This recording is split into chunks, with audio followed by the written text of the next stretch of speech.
Hola, ¿qué tal amigos de Odisea Paranormal? Estamos ya en el episodio número 4 de Mini Odiseas. ¿Qué te parece, Panuta?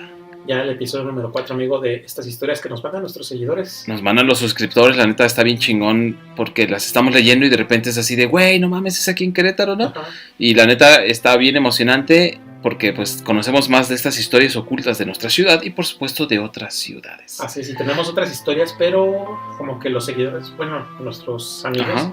nos la quieren contar de viva voz.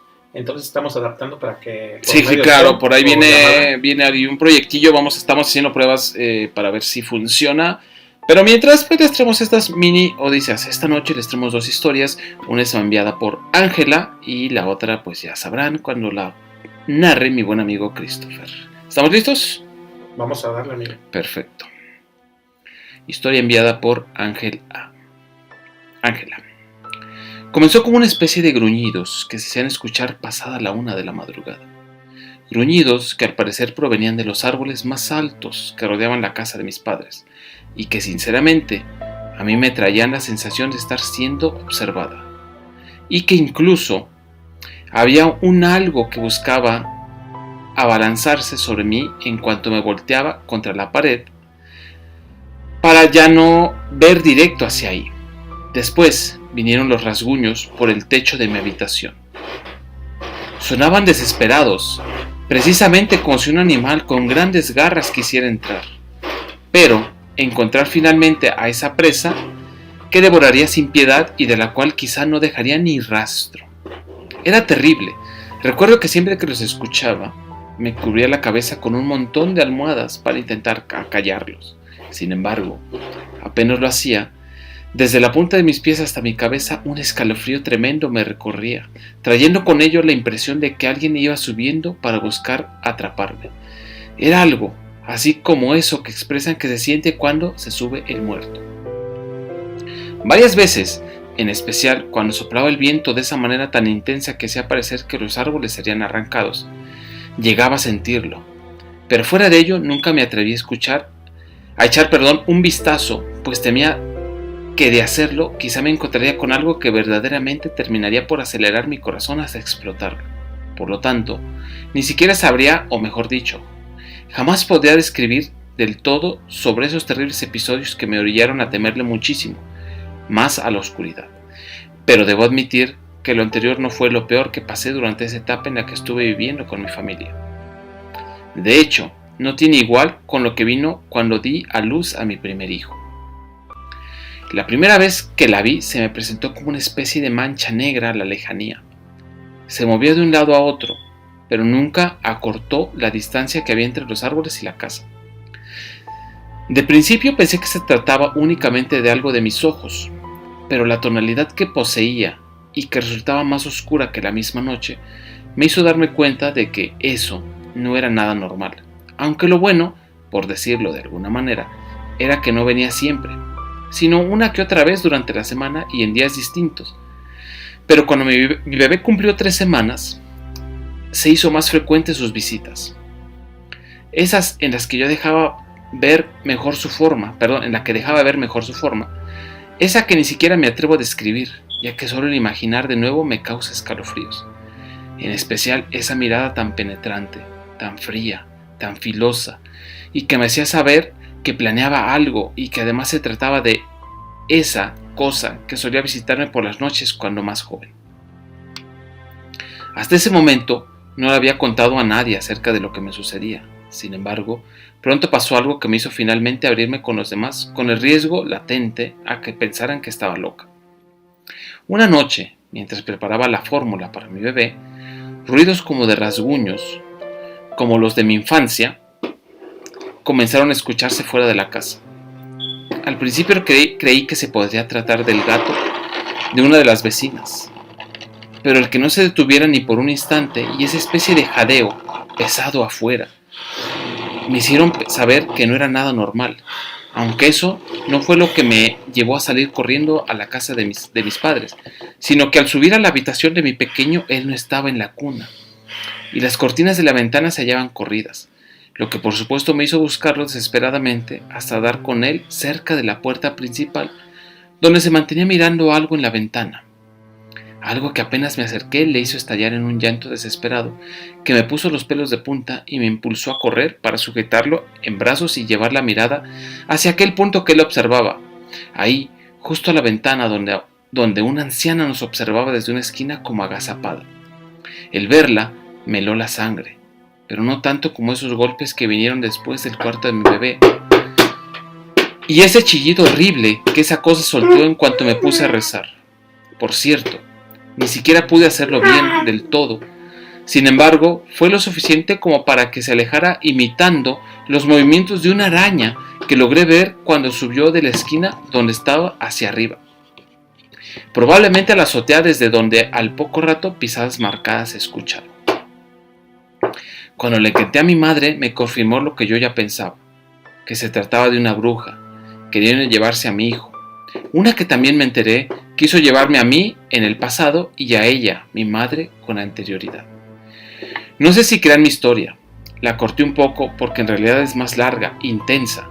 Sé también que es difícil de asimilar y más cuando a uno no le ha pasado, pero aún así quise contarla. Muchas gracias por prestarme atención y por el espacio que me han dado. No tengo un consejo como el anterior relato que le enviaron, pero diré algo que seguramente cualquier padre ya tendrá en mente. Nunca dejen solos a sus hijos, en especial a los bebés y si viven en zonas remotas. Una historia bastante fuerte que tiene mucha similitud con lo que pasa muchas veces en las brujas, bueno, con historias de brujas en áreas rurales, en campos, ¿no? En ranchos es muy común escucharlo. Y que ojalá que después Ángela se atreva a enviarnos su historia completa con quizá la historia de su mamá. Estaría súper cabrón escuchar esa historia de su mamá. Pero por este momento, pues bueno, tenemos la historia que nos manda ella. ¿Cómo ves, Pano? Pues sí, realmente en este tipo de lugares se presta mucho eso de las brujas, precisamente por lo remoto que está el lugar. Yo creo que aún existe ese tipo de seres. No, yo creo que de que existen, que han mermado un poco por las situaciones y cosas así, es real. Ajá. Pero, güey, ¿qué pedo que te pase algo así? No. No, pues estaría, imagínate ahí, lo que primero haría sería, aunque yo no tuviera ninguna creencia o algo así, bautizar a mi bebé. Porque dicen que eso pasa cuando no están bautizados. Claro. Ajá. Entonces ya bautizado, pues sí tendría como que una protección para que este tipo de entes o personas... Pues al menos no se los quieran llevar, güey, porque está muy culero. Ajá. Sobre todo muchos dicen que lo bueno sería en estos casos rodear la casa con sal. Con sal. Pues bueno, ojalá que Ángela después se anime a contarnos esta historia. Y pues nada, te cedo el micrófono, mi amigo, para que nos cuentes la siguiente anécdota. Perfecto. Y sí, la siguiente historia nos la manda Eduardo, y vamos a empezar. Perfecto. Esta historia me sucedió hace aproximadamente unos 10 años atrás, cuando salía con una chica que me atraía demasiado. En ese tiempo, cuando la conocí, estábamos recién egresados de la preparatoria y nos encontrábamos en temporada de vacaciones.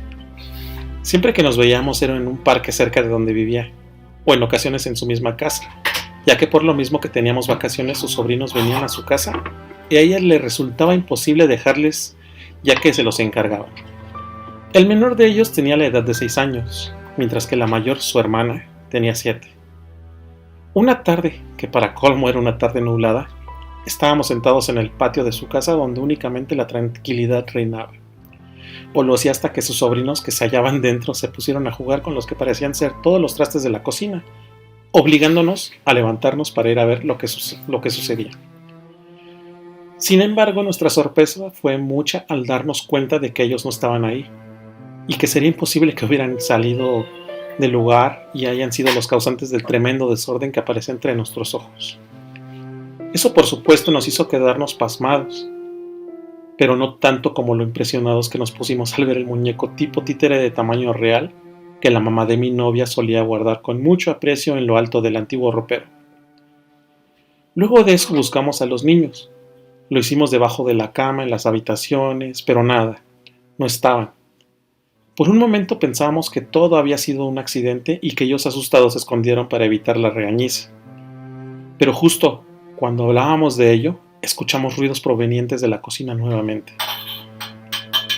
Aunque esta vez parecía que los ruidos se producían desde dentro del gabinete, lo que nos condujo a abrir sus puertas tan solo para encontrarnos con el par de niños asustados. La niña con unos ojos bien abiertos y el pequeño con un rasguño grande por la pierna.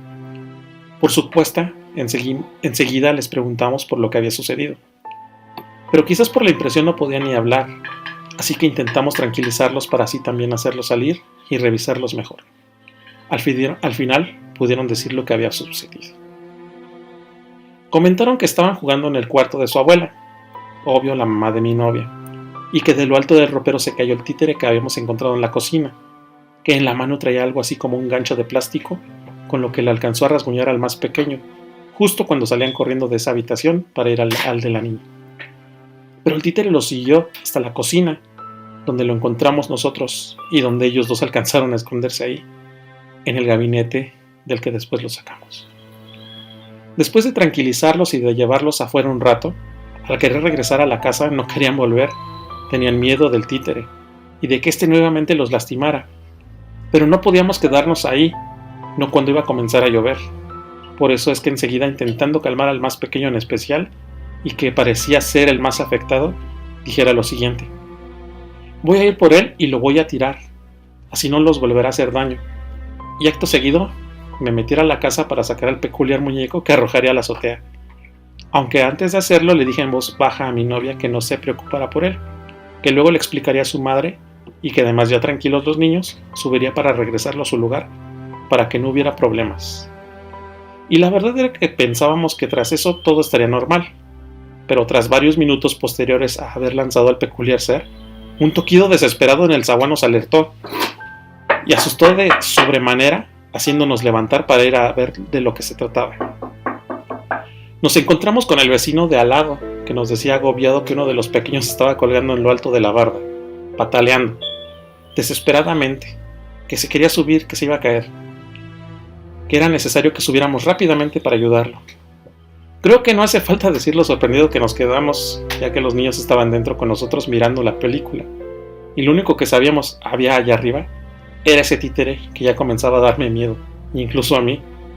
Pero aún así subimos a la azotea rápidamente con la intención de ver lo que pasaba. Pero una vez más quedamos pasmados al notar que el muñeco no estaba, por ningún lado. Al final invitamos al vecino a pasar a la casa. Así le comentamos lo sucedido desde el revoltijo en la cocina, todo lo que pasó, el niño ensangrentado de la pierna. Además también podría ver a los niños con nosotros a salvo. Luego le pedí que se subiera conmigo a la azotea para que viera que todo estaba bien, pero seguía algo escéptico, ya que no se explicaba qué era eso que había visto entonces. Por un instante incluso pensó que aquello que acababa de ver se había caído a su casa, pero al asomarse no halló indicios de nada. No sé qué fue lo que pasó esta vez, no sé qué era en realidad eso que se escondía entre la inocente imagen de un títere. Mi novia en ese entonces intentó que su madre le dijera sobre él, pero simplemente le respondía que no sabían nada, que había sido herencia de su tatarabuelo, que era un juguetero, y que ella únicamente lo guardaba como un buen recuerdo. Esta fue mi historia, amigos, un poco corta, pero aún así no deja de ser interesante hasta la fecha.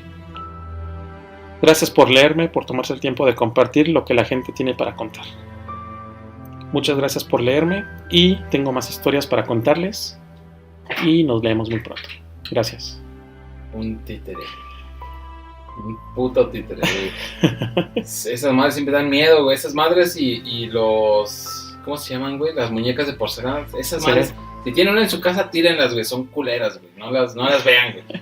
Hay muchas historias de este tipo de muñecos. Güey. Oye, ¿y esto dónde pasó? ¿Pasa aquí en Querétaro? Esto fue aquí en Querétaro, en la colonia de... Permíteme, déjame checar. Fue por allá, por Loarca. Ay, güey, o sea, bueno, sí, es aquí, güey, ¿no? Ajá. Imagínate que veas algo ahí colgando de la azotea, o sea, entonces, y tú no sepas qué es. O sea, más bien, entonces, lo que ella ve, bueno, lo que el vecino vio era el pinche títere que se estaba bajando de la azotea, güey.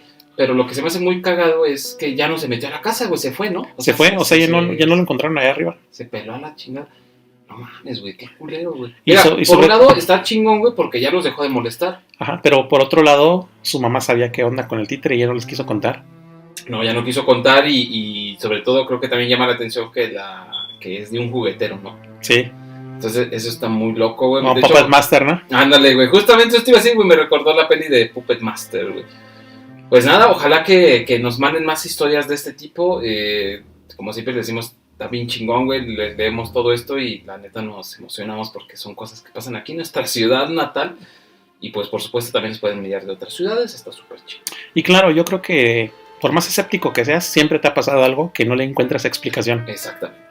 Y pues de hecho, ese tipo de cosas es las que queremos contar en esta pequeña sección llamada Mini Odiseas. Y sea la que sea la historia que ustedes piensen que es rara y que nadie les cree, mándenla. Mándenla porque aquí la vamos a leer y nosotros sí le creemos, ¿no? I want to believe. Entonces, claro. Pues nada, amigos, con esto terminamos este episodio de Mini Odiseas. Espero que les guste.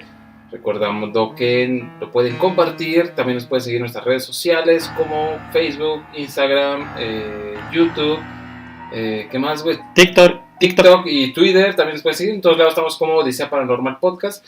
A mí me encuentran en casi todos lados como @Orseides. Y a mí como Christopher González. Y nosotros nos vemos seguramente en el próximo segmento de Mini Odiseas Paranormales. Nos vemos hasta la próxima. Mini Odiseas Paranormales.